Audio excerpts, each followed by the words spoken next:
Tijuana, Mexico, 2006. 4 people arrested and charged with murder.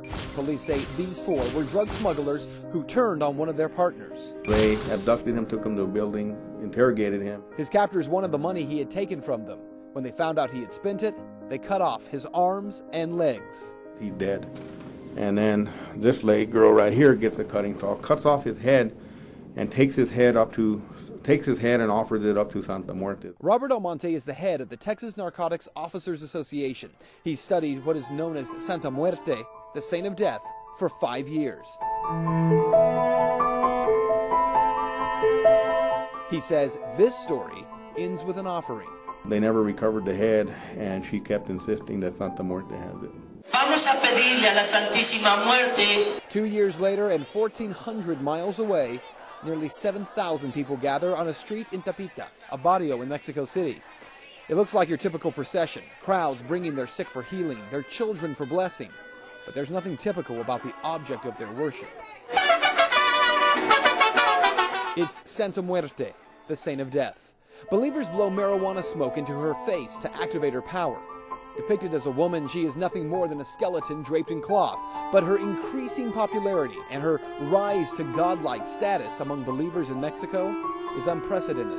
You can find figurines of her attached to charms, on the ends of rosaries, or on candles or clothing, and her image is often tattooed on the bodies of her followers. Typically, she's depicted holding either a globe or a set of scales. The world, the globe is her domain. The scales of justice, okay, that's what she's going to look at after she comes and gets you with this guy. And that's going to determine whether she takes you to heaven or to hell. Almonte has found 2 distinct groups of followers. The first, those in Mexico's poorest neighborhoods. They don't see her as death only. They actually see her as a saint or an angel or somebody that can help them. Far more alarming, the second group, Mexican drug traffickers. She has become their patron saint. You can pray to have a load of drugs smuggled in the United States safely. You can pray for someone to get killed. To narcos, Santa Muerte is not simply a cultural icon, she is real power and real protection. This is exclusive video from the Webb County Jail in South Texas. These inmates praying at an altar to Santa Muerte that the jail's director allowed them to set up. On the table, several pictures of the death saint. There are prayers written on notebook paper, and around those prayers, offerings, candy bars, soda, anything inmates can buy, they will offer. These men arrested on charges of drug trafficking continue to ask for protection and for help. The Santa Muerte is an outward symbol of their inner destructive lifestyle. Father Arturo Benuelos is the pastor of St. Pius Catholic Church. He's familiar with the growing popularity of Santa Muerte, a saint definitely not recognized by the Catholic Church. He's also very concerned about what it means for her so-called followers. When you get close to symbols of darkness, then the things of darkness flow into your life, like killing and violence and revenge. Benuelos says Santa Muerte is not some dark power from which drug traffickers are gaining strength or protection. She's actually a symbol of what is happening in their souls. All people have goodness inside themselves, but sometimes they make choices to use the worst part of themselves.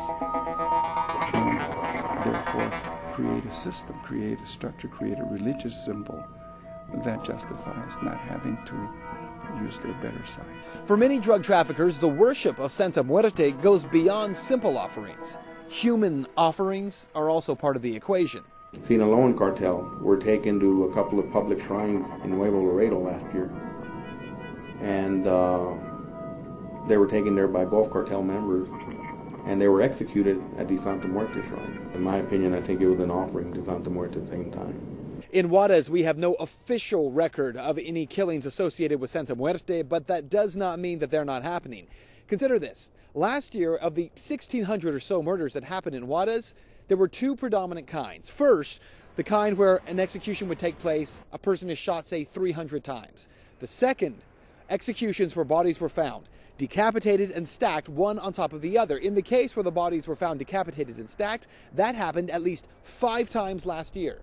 Now, tell me if this sounds familiar.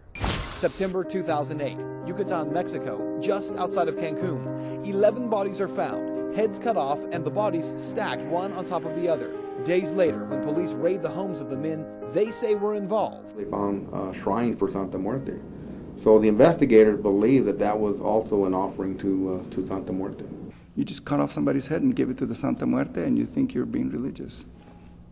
And they're violating everything that is religious in their soul.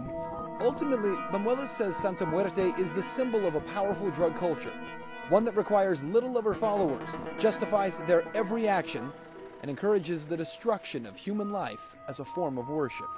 And when we use drugs, even recreationally, we're contributing to a culture of death that is glorified in the Santa Muerte.